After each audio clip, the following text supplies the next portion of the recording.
കർത്താവിൻ്റെ പരിശുദ്ധ നാമത്തിന് ഇന്നും എന്നേക്കും മഹത്വമുണ്ടാകട്ടെ. വെളിപ്പാട് പുസ്തകത്തിൽ നിന്നുമുള്ള 26-ാമത്തെ ക്ലാസ്സാണ് തുടർന്ന് നടക്കുവാൻ പോകുന്നത്. ഇന്ന് നമ്മൾ പഠിക്കുവാൻ പോകുന്നത് വെളിപ്പാട് പുസ്തകം 11-ാം അധ്യായത്തിൽ നിന്നുമാണ്. പ്രാരംഭമായിട്ട് 11-ാം അധ്യായത്തിൻ്റെ 1-ാമത്തെ വചനം വായിക്കാം. പിന്നെ ദണ്ടുപോലെയുള്ളൊരു കോൽ എൻ്റെ കയ്യിൽ കിട്ടി. കൽപ്പന ലഭിച്ചത്, നീ എഴുന്നേറ്റ് ദൈവത്തിൻ്റെ ആലയത്തെയും യാഗപീഠത്തെയും അതിൽ നമസ്കരിക്കുന്നവരെയും അളക്കുക. നീ എഴുന്നേറ്റ് ദൈവത്തിൻ്റെ ആലയത്തെയും യാഗപീഠത്തെയും അതിൽ നമസ്കരിക്കുന്നവരെയും അളക്കുക എന്നതാണ് യോഹന്നാൻ ലഭിച്ച കൽപ്പന. ഭൗതികമായ കാര്യങ്ങളോടുള്ള ബന്ധത്തിൽ അളക്കുന്നത് ഒന്നിൻ്റെ വലിപ്പം അറിയുന്നതിനായിട്ടാണ്. എന്നാൽ തിരുവെഴുത്തുകളിൽ അളക്കുക എന്ന് പറഞ്ഞിരിക്കുന്നത് ദൈവത്തിൻ്റെ മഹത്വത്തിൻ്റെ ശ്രേഷ്ഠതയെ വെളിപ്പെടുത്തുന്നതിനായിട്ടാണ്. സെഖരിയ പ്രവാചകന്റെ പുസ്തകം 2-ാം അധ്യായത്തിൻ്റെ 1 മുതൽ 5 വരെയുള്ള വാക്യങ്ങളിൽ ഇപ്രകാരമാണ് എഴുതിയിരിക്കുന്നത്. ഞാൻ പിന്നെയും തലപൊക്കി നോക്കിയപ്പോൾ കയ്യിൽ അളവുനൂല് പിടിച്ചിരിക്കുന്ന ഒരു പുരുഷനെ കണ്ടു. നീ എവിടേക്ക് പോകുന്നുവെന്ന് ഞാൻ ചോദിച്ചതിന് അവൻ, ഞാൻ യെരൂശലേമിനെ അളന്ന് അതിൻ്റെ വീതി എന്തെന്നും നീളം എന്തെന്നും നോക്കുവാൻ പോകുന്നുവെന്ന് എന്നോട് പറഞ്ഞു. എന്നാൽ എന്നോട് സംസാരിക്കുന്ന ദൂതൻ പുറത്തു വന്ന് അവനെ എതിരേൽപ്പാൻ മറ്റൊരു ദൂതനും പുറത്തു വന്ന് അവനോട് പറഞ്ഞത്, നീ വേഗം ചെന്ന് ഈ ബാല്യക്കാരനോട് സംസാരിച്ച് യെരൂശലേം അതിലെ മനുഷ്യരുടെയും മൃഗങ്ങളുടെയും ബഹുത്വം നിമിത്തം മതിലില്ലാതെ തുറന്നു കിടക്കും എന്ന് പറക. എന്നാൽ ഞാനതിന് ചുറ്റും തീമതിലായിരിക്കും, ഞാനതിൻ്റെ നടുവിൽ മഹത്വമായിരിക്കുമെന്ന് യഹോവയുടെ അരുളപ്പാട്. ഈ വചനങ്ങളിൽ ന്യായപ്രമാണത്തിന് കീഴിലുള്ള യെരൂശലേമിനെക്കുറിച്ചല്ല പറഞ്ഞിരിക്കുന്നത്. ഇത് ദൈവത്തിൻ്റെ സഭയെക്കുറിച്ചുള്ള പ്രവചനമാണ്. ഗലാത്യർക്കെഴുതിയ ലേഖനം 4-ാം അധ്യായത്തിൻ്റെ 22 മുതൽ 26 വരെയുള്ള വാക്യങ്ങളിൽ 2 യെരൂശലേമിനെക്കുറിച്ച് പറഞ്ഞിട്ടുണ്ട്. ഒന്ന് മീതെയുള്ള യെരൂശലേം, മറ്റൊന്ന് കീഴെയുള്ള യെരൂശലേം. മീതെയുള്ള യെരൂശലേം സ്വതന്ത്രയാകുന്നു, അവൾ തന്നെ നമ്മുടെ അമ്മ എന്നാണ് പറഞ്ഞിരിക്കുന്നത്. ഇസഹാക്കിനെ പോലെ വാഗ്ദത്തത്താൽ ജനിച്ചവരാണ് മീതെയുള്ള യെരൂശലേമിലേക്ക് പ്രവേശിക്കുന്നത്. ദൈവമക്കളായിത്തീർന്നിട്ടുള്ള എല്ലാവരും വാഗ്ദത്തത്താൽ ജനിച്ചവരാണ്. വാഗ്ദത്തത്താൽ ജനിച്ചവരുടെ കൂട്ടമാണ് പുതിയ നിയമസഭ. സെഖരിയ പ്രവാചകന്റെ പുസ്തകം 2-ാം അധ്യായത്തിൽ പറഞ്ഞിരിക്കുന്ന യെരൂശലേം എന്നത് ദൈവത്തിൻ്റെ സഭയാണ്. ദൈവം വസിക്കുന്ന സഭയുടെ മഹത്വത്തെക്കുറിച്ചാണ് സെഖരിയാവ് 2:4-5 വാക്യങ്ങളിൽ രേഖപ്പെടുത്തിയിരിക്കുന്നത്. ഞാനതിന് ചുറ്റും തീമതിലായിരിക്കും, ഞാനതിൻ്റെ നടുവിൽ മഹത്വമായിരിക്കും എന്നാണ് യഹോവ അരുളി ചെയ്തിരിക്കുന്നത്. നമ്മുടെ കർത്താവ് ഇപ്രകാരം പറഞ്ഞല്ലോ, ഞാൻ എൻ്റെ സഭയെ പണിയും, പാതാള ഗോപുരങ്ങൾ അതിനെ ജയിക്കുകയില്ല, ഞാൻ അതിൻ്റെ നടുവിൽ ഉണ്ടായിരിക്കും എന്നും കർത്താവ് അരുളി ചെയ്തു. സെഖരിയാവിൻ്റെ പുസ്തകം 2-ാം അധ്യായത്തിൽ അളക്കുക എന്ന് പറഞ്ഞിരിക്കുന്നത് ദൈവത്തിൻ്റെ സഭയുടെ മഹത്വത്തെ വെളിപ്പെടുത്തുന്നതിനായിട്ടാണ്. അളക്കുന്നതിനോടുള്ള ബന്ധത്തിൽ മറ്റൊരു വേദഭാവം കൂടി ചൂണ്ടിക്കാണിക്കാം. വെളിപ്പാട് പുസ്തകം 21-ാം അധ്യായത്തിൻ്റെ 14 മുതലുള്ള വേദഭാഗങ്ങളിൽ പുതിയ യെരൂശലേം എന്ന വിശുദ്ധ നഗരത്തെ അളക്കുന്നതിനെക്കുറിച്ചാണ് പറഞ്ഞിരിക്കുന്നത്. പുതിയ യെരൂശലേമിൻ്റെ മഹത്വത്തെക്കുറിച്ചാണ് വെളിപ്പാട് 21-ൽ രേഖപ്പെടുത്തിയിരിക്കുന്നത്. യെരൂശലേം എന്ന വിശുദ്ധ നഗരം ദൈവത്തിൻ്റെ സഭയാണ്. വെളിപ്പാട് പുസ്തകം 21-ാം അധ്യായത്തിലേക്ക് നാം വരുമ്പോൾ ആ കാര്യങ്ങൾ വിശദമാക്കാം. സെഖരിയാവിൻ്റെ പുസ്തകം 2-ാം അധ്യായത്തിലും വെളിപ്പാട് 21-ലും യെരൂശലേമിനെ അളക്കുന്നതിനെക്കുറിച്ചാണ് പറഞ്ഞിരിക്കുന്നത്. ആ വേദഭാഗങ്ങളിൽ യെരൂശലേമിൽ വസിക്കുന്ന ദൈവത്തിൻ്റെ മഹത്വമാണ് വെളിപ്പെടുത്തിയിരിക്കുന്നത്. വെളിപ്പാട് പുസ്തകം 11-ാം അധ്യായത്തിൻ്റെ 1-ൽ അളക്കുവാൻ ആവശ്യപ്പെട്ടിരിക്കുന്നത് ദൈവത്തിൻ്റെ ആലയത്തെയും യാഗപീഠത്തെയും അതിൽ നമസ്കരിക്കുന്നവരെയുമാണ്. ന്യായപ്രമാണത്തിന് കീഴിലുണ്ടായിരുന്ന ദൈവത്തിൻ്റെ ആലയത്തിൽ അതിവിശുദ്ധ സ്ഥലവും യാഗപീഠവും വിശുദ്ധ സ്ഥലവുമുണ്ട്. അതിവിശുദ്ധ സ്ഥലത്താണ് ദൈവം വെളിപ്പെടുന്നത്. ആണ്ടിലൊരിക്കൽ മഹാപുരോഹിതൻ മാത്രം അതിവിശുദ്ധ സ്ഥലത്ത് പ്രവേശിക്കുകയും തൻ്റെയും ഇസ്രായേൽ മക്കളുടെയും പാപങ്ങൾക്കായി പ്രായശ്ചിത്തം കഴിക്കുകയും ചെയ്തിരുന്നു. അത് ദൈവപുത്രനായ യേശുക്രിസ്തുവിൻ്റെ മഹാപൗരോഹിത്യ ശുശ്രൂഷയ്ക്ക് നിഴൽ മാത്രമായിരുന്നു. യാഗപീഠം ക്രിസ്തുവിൻ്റെ മധ്യസ്ഥതയ്ക്ക് നിഴലാണ്. വിശുദ്ധ സ്ഥലത്ത് നിൽക്കുന്നവർ പുരോഹിതന്മാരുമാണ്. അതിവിശുദ്ധ സ്ഥലവും യാഗപീഠവും വിശുദ്ധ സ്ഥലവും ദൈവത്തിൻ്റെ സഭയ്ക്ക് നിഴലാണ്. ദൈവത്തിൻ്റെ സഭയിൽ ദൈവമുണ്ട്, മഹാപുരോഹിതനായ ക്രിസ്തുവുണ്ട്, ദൈവത്തെ ആരാധിക്കുന്ന രാജകീയ പുരോഹിതവർഗവുമുണ്ട്. ദൈവം വസിക്കുന്ന തൻ്റെ സഭയുടെ മഹത്വമാണ് വെളിപ്പാട് 11:1 കാണുന്നത്. അതുകൊണ്ടാണ് അളക്കുവാൻ ആവശ്യപ്പെട്ടത്. വെളിപ്പാട് 11:1 നമസ്കരിക്കുന്നവരെന്ന് പറഞ്ഞിരിക്കുന്നത് യഹൂദമതത്തിൽ നിന്നും രക്ഷിക്കപ്പെട്ടു വന്നവരോടുള്ള ബന്ധത്തിലാണ്. അവർ പുരോഹിതന്മാരാണ്.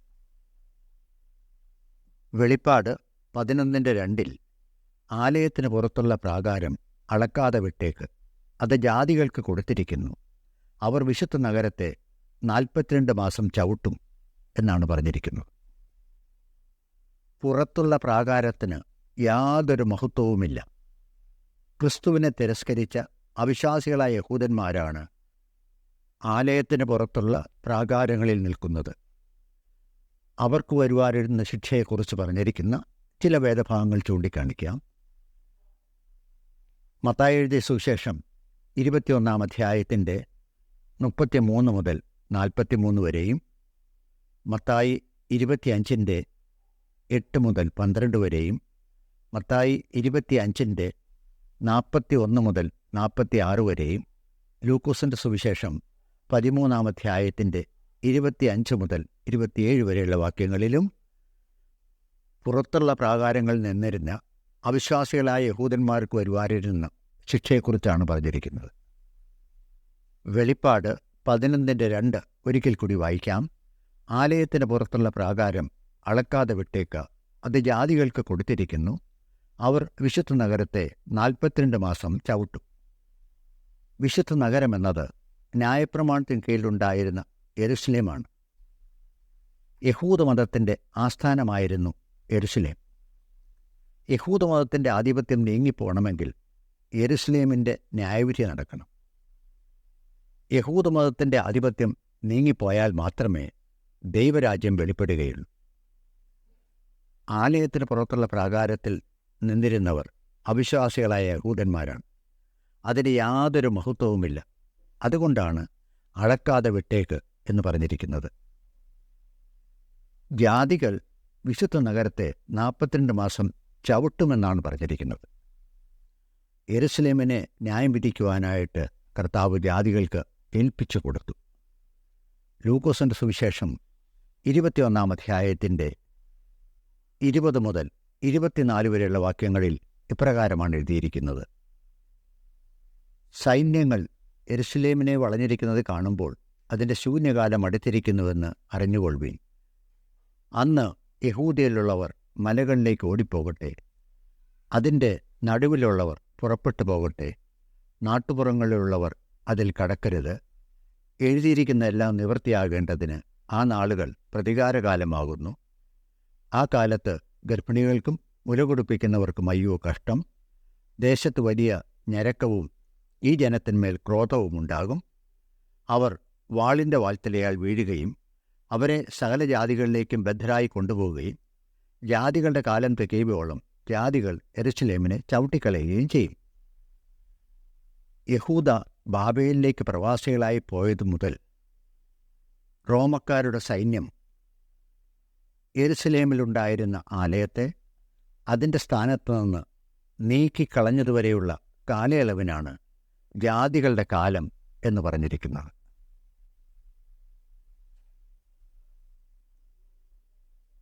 വെളിപ്പാട് പുസ്തകം 11 അധ്യായത്തിൻ്റെ 3 വചനം. അന്ന് ഞാൻ എൻ്റെ 2 സാക്ഷികൾക്കും വരം നൽകും. അവർ രട്ടുടുത്തുകൊണ്ട് 1260 ദിവസം പ്രവചിക്കും. ഈ 2 സാക്ഷികളെക്കുറിച്ച് പല അഭിപ്രായങ്ങൾ വിശ്വാസികളുടെ മധ്യത്തിലുണ്ട്. ഞാൻ അതിലേക്ക് കടക്കുന്നില്ല. എന്നാൽ ഈ 2 സാക്ഷികളെക്കുറിച്ച് വചനത്തിൽ എന്താണ് പറഞ്ഞിരിക്കുന്നത്, അതാണ് നമുക്കറിയേണ്ടത്. നമുക്കതിനായിട്ട് ദൈവവചനത്തിൽ പരിശോധിക്കാം. യോഹന്നാൻ എഴുതിയ സുവിശേഷം 5 അധ്യായത്തിൻ്റെ 39 ഇപ്രകാരം എഴുതിയിരിക്കുന്നു: നിങ്ങൾ തിരുവെഴുത്തുകളെ ശോധന ചെയ്യുന്നു, അവയിൽ നിങ്ങൾക്ക് നിത്യജീവനുണ്ട് എന്ന് നിങ്ങൾ നിരൂപിക്കുന്നുവല്ലോ. അവ എനിക്ക് സാക്ഷ്യം പറയും. തിരുവെഴുത്തുകൾ ക്രിസ്തുവിനെക്കുറിച്ച് സാക്ഷ്യം പറയുന്നു. തിരുവെഴുത്തുകളെ 2 വേർതിരിച്ച് പറഞ്ഞിട്ടുണ്ട്. റോമർക്കെഴുതിയ ലേഖനം 3 അധ്യായത്തിൻ്റെ 22 വാക്യം. അതിന് ന്യായപ്രമാണവും പ്രവാചകന്മാരും സാക്ഷ്യം പറയുന്നു. തിരുവെഴുത്തുകളെ 2 വേർതിരിച്ചിരിക്കുകയാണ്: ന്യായപ്രമാണവും പ്രവാചകന്മാരും. ക്രിസ്തുവിൻ്റെ 2 സാക്ഷികളാണ് ന്യായപ്രമാണവും പ്രവാചകന്മാരും. ലൂക്കോസ് എഴുതിയ സുവിശേഷം 24 അധ്യായത്തിൻ്റെ 44 വചനം. പിന്നെ അവൻ അവരോട്, ഇതാകുന്നു നിങ്ങളോടുകൂടി ഇരിക്കുമ്പോൾ ഞാൻ പറഞ്ഞ വാക്ക്. മോശയുടെ ന്യായപ്രമാണത്തിലും പ്രവാചക പുസ്തകങ്ങളിലും സങ്കീർത്തനങ്ങളിലും എന്നെക്കുറിച്ച് എഴുതിയിരിക്കുന്നത് ഒക്കെയും നിവൃത്തിയാകണം എന്നുള്ളത് തന്നെ എന്ന് പറഞ്ഞു. മോശയുടെ ന്യായപ്രമാണത്തിലും പ്രവാചക പുസ്തകങ്ങളിലും സങ്കീർത്തനങ്ങളിൽ ക്രിസ്തുവിനെക്കുറിച്ച് പറഞ്ഞിരിക്കുന്ന വചനങ്ങൾ പ്രവചനമായിരുന്നു. അത് ക്രിസ്തുവിൽ നിവൃത്തിയാകുകയും ചെയ്തു. പ്രവചിച്ചവർ പ്രവാചകന്മാർ തന്നെയാണ്. അവർ പ്രവാചകന്മാരുടെ ഗണത്തിൽപ്പെട്ടവരാണ്. അതുകൊണ്ടാണ് ക്രിസ്തുവിൻ്റെ 2 സാക്ഷികൾ ന്യായപ്രമാണവും പ്രവാചകന്മാരുമാണെന്ന് പറഞ്ഞിരിക്കുന്നത്. യോഹന്നാൻ്റെ സുവിശേഷം 1 അധ്യായത്തിൻ്റെ 45 വചനം. ഫിലിപ്പോസ് നഥനയേലിനെ കണ്ട അവനോട്, ന്യായപ്രമാണത്തിൽ മോശയും പ്രവാചകന്മാരും എഴുതിയിരിക്കുന്നവനെ കണ്ടെത്തിയിരിക്കുന്നു. അവൻ യോസഫിൻ്റെ പുത്രനായ യേശു എന്ന നസറേത്തുകാരൻ തന്നെ എന്ന് പറഞ്ഞു. തിരുവെഴുത്തുകൾ, അതായത് ന്യായപ്രമാണവും പ്രവാചകന്മാരും ക്രിസ്തുവിനെക്കുറിച്ച് സാക്ഷ്യം നൽകുന്നില്ലെങ്കിൽ യേശുവിൻ്റെ മരണം വെറും ഒരു കുറ്റവാളിയുടെ വധശിക്ഷ പോലെയും യേശുവിൻ്റെ പുനരുത്ഥാനം വെറും കെട്ടുകഥ പോലെയും ആകുമായിരുന്നു. കൊരിന്ത്യർക്കെഴുതിയ 1 ലേഖനം 15 അധ്യായത്തിൻ്റെ 3-4 വാക്യങ്ങൾ. ക്രിസ്തു നമ്മുടെ പാപങ്ങൾക്ക് വേണ്ടി തിരുവെഴുത്തുകളിൻ പ്രകാരം മരിച്ചു അടക്കപ്പെട്ടു. തിരുവെഴുത്തുകളിൻ പ്രകാരം 3-ാം നാൾ ഉയർത്തെഴുന്നേറ്റു. അതുകൊണ്ടാണ് അപ്പോസ്തലന്മാർ മഹാശക്തിയോടെ കർത്താവായ യേശു ക്രിസ്തുവിൻ്റെ പുനരുത്ഥാനത്തിന് സാക്ഷ്യം പറഞ്ഞു പോന്നത്. കർത്താവായ യേശുക്രിസ്തു തന്നെ പറഞ്ഞ ഒരു വേദഭാഗമൊന്ന് വായിക്കാം. ലൂക്കോസിൻ്റെ സുവിശേഷം 16 അധ്യായത്തിൻ്റെ 28 മുതൽ 31 വരെയുള്ള വാക്യങ്ങൾ. എനിക്ക് 5 സഹോദരന്മാരുണ്ട്. അവരും ഈ യാതനസ്ഥലത്ത് വരാതിരിപ്പാൻ അവൻ അവരോട് സാക്ഷ്യം പറയട്ടെ എന്ന് പറഞ്ഞു.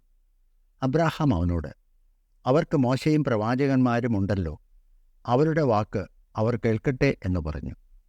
അതിനവൻ, അല്ലല്ല അബ്രാഹാം പിതാവേ, മരിച്ചവരിൽ നിന്ന് ഒരുത്തൻ എഴുന്നേറ്റ് അവരുടെ അടുക്കൽ ചെന്നുവെങ്കിൽ അവർ മാനസാന്തരപ്പെടും എന്ന് പറഞ്ഞു. അവൻ അവനോട്, അവർ മോശയുടെയും പ്രവാചകന്മാരുടെയും വാക്ക് കേൾക്കാഞ്ഞാൽ മരിച്ചവരിൽ നിന്ന് ഒരുത്തൻ എഴുന്നേറ്റ് ചെന്നാലും വിശ്വസിക്കയില്ല എന്ന് പറഞ്ഞു. ന്യായപ്രമാണം മോശ മുഖാന്തരം വന്നു എന്നാണല്ലോ നാം വായിക്കുന്നത്. മോശ ന്യായപ്രമാണത്തിൻ്റെ റെപ്രസെൻറ്റേറ്റീവാണ്. അതുകൊണ്ടാണ് മോശയുടെയും പ്രവാചകന്മാരുടെയും വാക്ക് കേൾക്കട്ടെ എന്ന് പറഞ്ഞത്.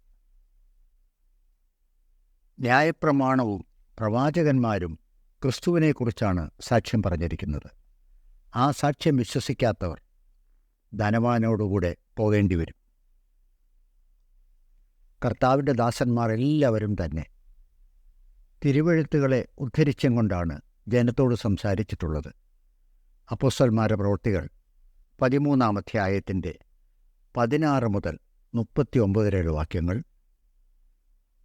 അപ്പോസ്തലന്മാരുടെ പ്രവൃത്തികൾ 17-ാം അധ്യായത്തിൻ്റെ 2-3 വാക്യങ്ങൾ, അപ്പോസ്തലന്മാരുടെ പ്രവൃത്തികൾ 18-ാം അധ്യായത്തിൻ്റെ 28-ാമത്തെ വാക്യം, അപ്പോസ്തലന്മാരുടെ പ്രവൃത്തികൾ 28-ാം അധ്യായത്തിൻ്റെ 23-ാമത്തെ വചനം. ഈ വേദഭാഗങ്ങളെല്ലാം ശ്രദ്ധിച്ചു വായിക്കുന്നവർക്ക് ക്രിസ്തുവിൻ്റെ 2 സാക്ഷികൾ ന്യായപ്രമാണവും പ്രവാചകന്മാരുമാണെന്ന് മനസ്സിലാക്കുന്നതിന് യാതൊരു ബുദ്ധിമുട്ടും ഉണ്ടാകുകയില്ല. ഈ 2 സാക്ഷികൾ രട്ടുടുത്തും കൊണ്ട് 1260 ദിവസം പ്രവചിക്കുമെന്നാണ് പറഞ്ഞിരിക്കുന്നത്. 1260 ദിവസം എന്നത് 42 മാസമാണ്. രട്ടുടുത്തു എന്ന വാക്യം തിരുവെഴുത്തുകളിൽ ഉപയോഗിച്ചിരിക്കുന്നത് ആ വിഷയത്തിൻ്റെ തീവ്രതയെ കാണിക്കുന്നതിന് വേണ്ടിയാണ്. 2 രാജാക്കന്മാരുടെ പുസ്തകം 19-ാം അധ്യായത്തിൻ്റെ 1-2, എസ്തേറിൻ്റെ പുസ്തകം 4-ാം അധ്യായത്തിൻ്റെ 1, ഈ വാക്യങ്ങളെല്ലാം രട്ടുടുത്തു എന്ന് പറയുന്നുണ്ട്. അത് ആ വിഷയത്തിൻ്റെ തീവ്രതയെ സൂചിപ്പിക്കുന്നതിന് വേണ്ടിയിട്ടാണ്. യെരുസലേമിനെ റോമൻ സൈന്യം നശിപ്പിക്കുന്നതിന് 1260 ദിവസം മുമ്പ് തന്നെ കർത്താവിൻ്റെ ദാസന്മാരായ അപ്പോസ്തലന്മാർ ന്യായപ്രമാണവും പ്രവാചക പുസ്തകങ്ങളും ഉദ്ധരിച്ചും കൊണ്ട് മഹാശക്തിയോടെ അവിശ്വാസികളായ യഹൂദന്മാരുടെ മധ്യത്തിൽ യേശു തന്നെ ക്രിസ്തു എന്ന തിരുവെഴുത്തുകളാൽ തെളിയിച്ചും കൊണ്ട് ദൈവരാജ്യത്തെയും വരുവാനിരിക്കുന്ന ന്യായവിധിയെയും യെരുശലേം ദേവാലയത്തിൻ്റെ നാശത്തെയും കുറിച്ച് അവരോട് വളരെ ശക്തിയോടുകൂടെ പ്രവചിച്ചു. വെളിപ്പാട് 11-4 മുതൽ 6 വരെയുള്ള വാക്യങ്ങൾ. കർത്താവിൻ്റെ 2 സാക്ഷികളായ ന്യായപ്രമാണവും പ്രവാചകന്മാരും കർത്താവിൻ്റെ സന്നിധിയിൽ നിൽക്കുന്ന 2 ഒലിവുവൃക്ഷവും 2 നിലവിളക്കുമാകുന്നു എന്നാണ് പറഞ്ഞിരിക്കുന്നത്. ഒലിവ് എണ്ണയും നിലവിളക്ക് വെളിച്ചവും നൽകുന്നതാണ്. എണ്ണയും വെളിച്ചവും പരിശുദ്ധാത്മാവിൻ്റെ പ്രവർത്തനത്തെയാണ് സൂചിപ്പിക്കുന്നത്. എണ്ണയും വെളിച്ചവുമുള്ളവർ ആയിത്തീരണമെങ്കിൽ ന്യായപ്രമാണവും പ്രവാചകന്മാരും പ്രവചിക്കുന്നത് വിശ്വസിക്കണം. മത്തായിയുടെ സുവിശേഷം 25-ാം അധ്യായത്തിൽ പറഞ്ഞിരിക്കുന്ന 10 കന്യകമാരിൽ 5 പേർ എണ്ണയും വെളിച്ചവും ഉള്ളവരായി കർത്താവിൻ്റെ രാജ്യത്തിലേക്ക് പ്രവേശിച്ചു. എണ്ണയും വെളിച്ചവും ഇല്ലാതിരുന്ന മറ്റ് 5 കന്യകമാർ ന്യായവിധിയിലാക്കപ്പെടുകയും ചെയ്തു. ന്യായപ്രമാണവും പ്രവാചകന്മാരുമായ കർത്താവിൻ്റെ 2 സാക്ഷികൾ ക്രിസ്തുവിനെക്കുറിച്ച് നൽകുന്ന സാക്ഷ്യം വിശ്വസിക്കുന്നവർ ജീവിക്കും. ന്യായപ്രമാണവും പ്രവാചകന്മാരും പറയുന്ന സാക്ഷ്യത്തോട് എതിർത്തു നിൽക്കുന്നവർ മരിക്കും. ന്യായപ്രമാണത്തിൻ്റെ പ്രതിനിധി മോശയും പ്രവാചകന്മാരുടെ പ്രതിനിധി ഏലിയാവുമാണ്. അവർ ചെയ്തിട്ടുള്ള അത്ഭുത പ്രവൃത്തികളെക്കുറിച്ചാണ് വെളിപ്പാട് 11-5-6 പറഞ്ഞിരിക്കുന്നത്. എന്നാൽ മോശയും ഏലിയാവും ചെയ്തിട്ടുള്ള അത്ഭുത പ്രവൃത്തികൾക്കല്ല ഇവിടെ പ്രാധാന്യം. അവരിലൂടെ നല്ല പ്രവൃത്തി ആരംഭിച്ച ദൈവം തന്നെ അത് തികയ്ക്കും. ആർക്കും എതിർത്ത് നിൽപ്പാൻ കഴിയുകയുമില്ല എന്നതാണ് അതിൻ്റെ പ്രാധാന്യം. യഹൂദന്മാരുടെ സമൂഹത്തെ വേർതിരിച്ചത് മുതൽ ന്യായപ്രമാണത്തിൻ്റെയും പ്രവാചകന്മാരുടെ ശുശ്രൂഷ അവരുടെ മധ്യത്തിൽ ആരംഭിച്ചു. ന്യായപ്രമാണത്തിൻ്റെയും പ്രവാചകന്മാരുടെയും ശുശ്രൂഷയാൽ ഉണ്ടായതാണ് യെരുശലേമിലെ ദൈവാലയം. ആ ദൈവാലയത്തിൻ്റെ നാശത്തെക്കുറിച്ചും ദൈവം ന്യായപ്രമാണത്തിലൂടെയും പ്രവാചകന്മാരുടെയും അരുളി ചെയ്തിട്ടുണ്ട്. വെളിപ്പാട് 11-7 അവർ തങ്ങളുടെ സാക്ഷ്യം തികച്ച ശേഷം ആഴത്തിൽ നിന്ന് കയറി വരുന്ന മൃഗം അവരോട് പടവെട്ടി അവരെ ജയിച്ച് കൊന്നുകളയും. അവർ എന്ന് പറഞ്ഞിരിക്കുന്നത് കർത്താവിൻ്റെ 2 സാക്ഷികളായ ന്യായപ്രമാണവും പ്രവാചകന്മാരുമാണ്. യെരുശലേമിലെ ദേവാലയം നശിപ്പിക്കപ്പെടുന്നതിന് മുമ്പായിട്ട് അവർ തങ്ങളുടെ സാക്ഷ്യം തികച്ചു. ആഴത്തിൽ നിന്ന് കയറി വരുന്ന മൃഗം അവരോട് പടവെട്ടി അവരെ ജയിച്ച് കൊന്നുകളയും. ഈ പ്രത്യേകമായ മൃഗത്തെക്കുറിച്ച് ദാനിയേലിൻ്റെ പുസ്തകത്തിൽ പറഞ്ഞിട്ടുണ്ട്. ദാനിയേലിൻ്റെ പുസ്തകം 7-ാം അധ്യായത്തിൻ്റെ 1 മുതൽ 3 വരെയുള്ള വാക്യങ്ങൾ വായിക്കാം. ബാബേൽ രാജാവായ ബെൽശാസ്സറിൻ്റെ 1-ാം ആണ്ടിൽ ദാനിയേൽ ഒരു സ്വപ്നം കണ്ടു. അവന് കിടക്കയിൽ വെച്ച് ദർശനങ്ങളുണ്ടായി. അവൻ സ്വപ്നം എഴുതി കാര്യത്തിൻ്റെ സാരം വിവരിച്ചു.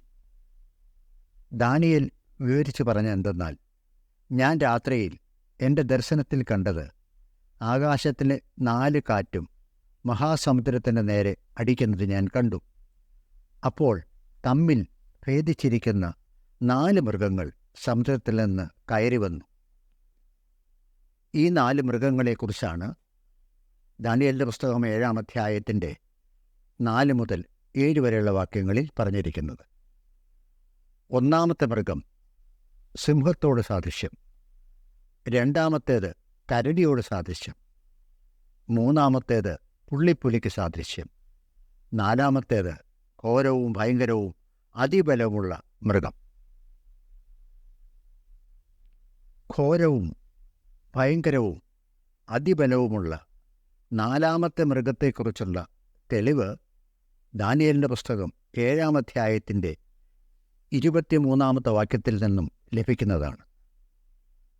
ആ വാക്യത്തിൽ എഴുതിയിരിക്കുന്നത് ഇപ്രകാരമാണ്: അവൻ പറഞ്ഞതോ, 4-ാമത്തെ മൃഗം ഭൂമിയിൽ 4-ാമതായി ഉത്ഭവിപ്പാനുള്ള രാജ്യം തന്നെ. അത് സകല രാജ്യങ്ങളിലും വെച്ച് വ്യത്യാസമുള്ളതായി സർവഭൂമിയെയും തിന്ന് ചവിട്ടി തകർത്തുകളയും.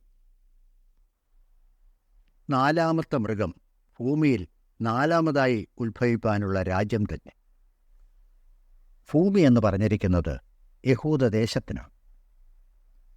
യഹൂദയുടെ മേൽ ആധിപത്യമുണ്ടായിരുന്ന 4-ാമത്തെ രാജ്യം റോമൻ സാമ്രാജ്യമായിരുന്നു. ഇത്രയും കാര്യങ്ങൾ പറഞ്ഞുകൊണ്ട് ഇപ്പോൾ ഈ ക്ലാസ് ഇവിടെ അവസാനിപ്പിക്കുന്നു. കർത്താവ് അനുവദിച്ചാൽ നമുക്ക് അടുത്ത ക്ലാസ്സിൽ തുടർന്നുള്ള കാര്യങ്ങൾ പഠിക്കാം. ദൈവനാമം മഹത്വപ്പെടുമാറാകട്ടെ.